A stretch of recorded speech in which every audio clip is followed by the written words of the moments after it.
G'day viewers, here we are in the new double-headed Jubilee 6P formation that you get with Peak Forest. It's available in Scenario Planner, and we're here out on the wide open ranges of Spirit of Steam. So how do you drive a double-header? Let's go find out. Let's go jump in the cab.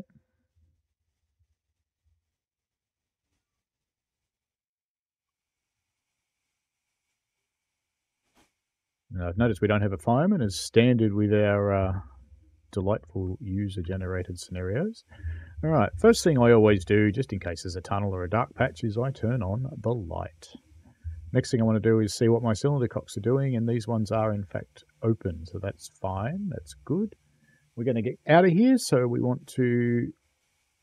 Going full forward gear on these things is massive overkill for a pair of Jubilees, and you probably just slip.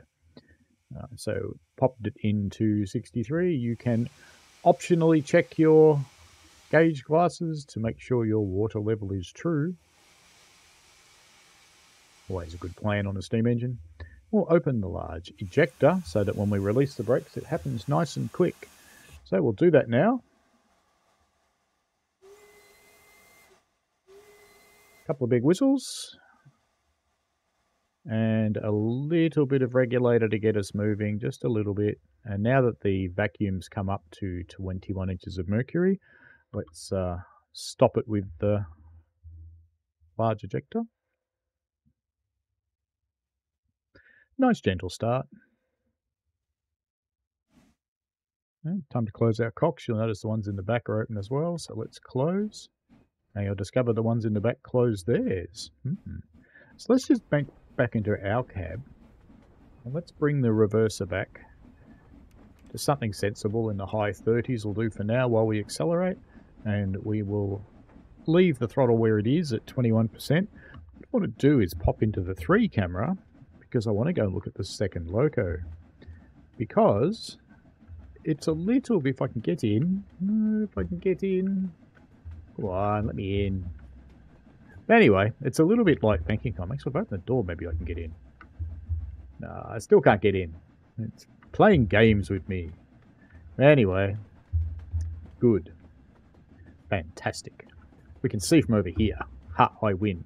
You can see that the reverser is actually about the same place where the front one is, and the regulator is also open.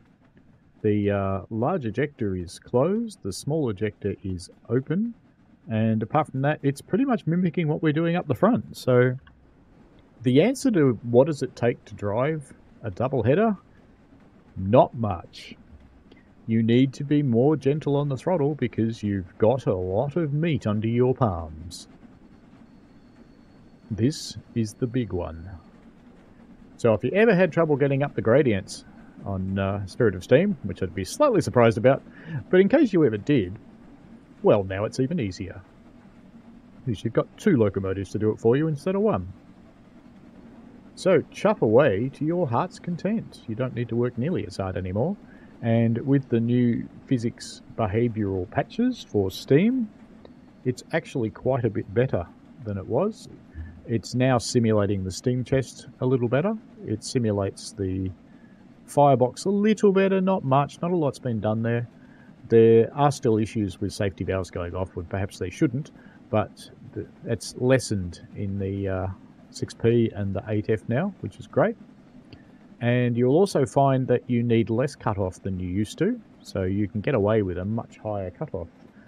So we're climbing up a hill for the moment, and for example, I can probably put that back to 30 and discover that not much will go wrong, whereas before we would have slowed down quite dramatically.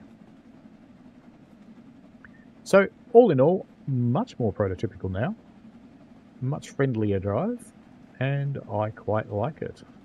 I'll be interested to know what you think of the double-header formation. If you buy Peak, you get this as part of the deal, and of course you can use it anywhere you want.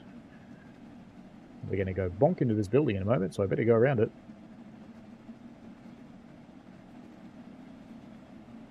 So I'll be curious what you think. Let me know in the comments, and let me know what you think of the Steam changes as well.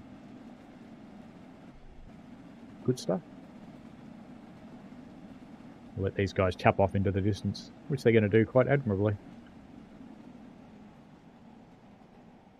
away they go.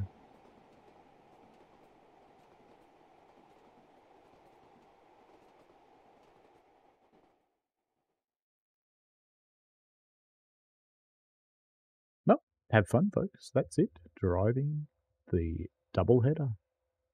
Not much to it, eh? It's pretty simple. Enjoy. See you later.